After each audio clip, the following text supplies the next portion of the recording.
Вяртаннем Батэ аднаасобнага лідарства скончыўся мінулы тур Беларусьбанк вышэйшай лігі.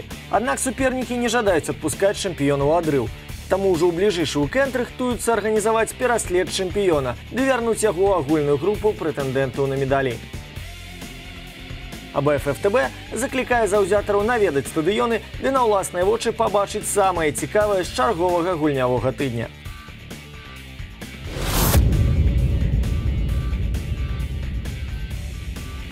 Прадстаўнікі поўдня краіны застаюцца адзіным калектывам у першынстве, што за 180 хвілін яшчэ не адзначыліся трапнымі стрэламі.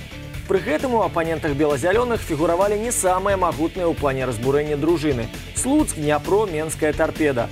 Чарговы тыдзень таксама не абяцае падначаленым Вячаслава Герашчанкі галявой феерай. Гомелю сустракацца з самай надзейнай абаронай краіны мінулага года. Ды і сёння сталічная «Дынама» мае толькі гол у пасіве, што атрымала ад жодзінскіх аўтазаводцаў. Складана даць веру ў тое, што сустрэча пераверне лёс бела-зялёных у лепшы бок. Хутчэй яны паспрабуюць утрымаць на табло стартавыя нулі, каб без рызыкі адбегаць 90 хвілін супраць віцэ-чэмпіёна. Двойчы пакрыўдзіўшы гарадзею, белаблакітныя падобным чынам паспрабуюць засмуціць і Гомель. Аднак трымаць лінію разбурэння на поўдні навучыліся няблага. За 3 стартавыя туры яны прапусцілі толькі аднойчы. Ды ў мінулым першынстве мінчукі перамагалі ў двубою мінімальна. Пэўна, так станецца і зараз.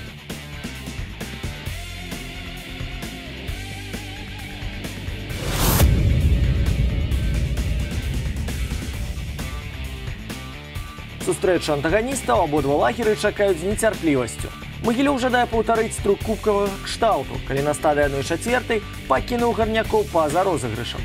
Салігорская ж «Тарсіда» рыхтуецца інспектаваць дзеі новага галоўнага трэнера. Напярэдадні Сяргей Ташуеў змяніў на капітанскім мастку Марека Зуба.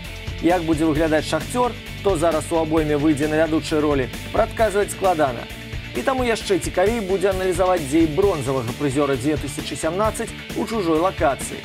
Там, дарэчы, Дняпро год таму саступіў мінімальна. Кубкавы двубой, напэўна, вымыў сілы з магілёўскай абоймы, якая ў дадатак будзе ў далёкім ад аптымальнага стане. Прычынай гэтаму дысцыплінарныя хібы футбалістаў у папярэдніх змаганнях, што вялі да выдаленняў. «Шахцёр» жа ўзрушаны перабудовамі наверсе, як і звычайна ў падобных выпадках, будзе звышматываваны ды раз'юшаны. Таму прадкажам першую вікторыю гарнякоў у першынстве 2018.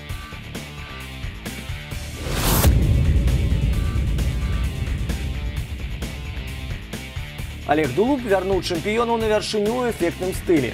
3 перамогі з 3, 5 забітых мячоў, ніводнай хібы пры разбурэнні – гэта лічбы, што выклікаюць павагу і пужаюць апанентаў.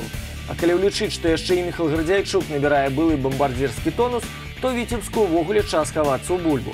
Аднак футбалісты з поўначы не спуглівы. Сёлета яны ўжо перамаглі «Шахцёр», а таксама крышачку не датрымаліся ў змаганні з няўрымслівым Неманам. Таму лагічна, што Віцебск зараз і па лічбах, і па створаным эфекце другая каманда першынства. Калі яе не зварухне і Батэ, то можна будзе ўжо ў голас сказаць пра каманду, што выгодна вылучаецца з шэрай масы пераследавальнікаў чэмпіёна на стартавым адрэзку. Год таму на мясцовым стадыёне Віцебск стварыў сенсацыю, калі Мацеенка на 93-й хвіліне правёў адзіны мяч у гульні. Зараз варта чакаць такога ж бескампраміснага футболу выканання абедзвюх каманд.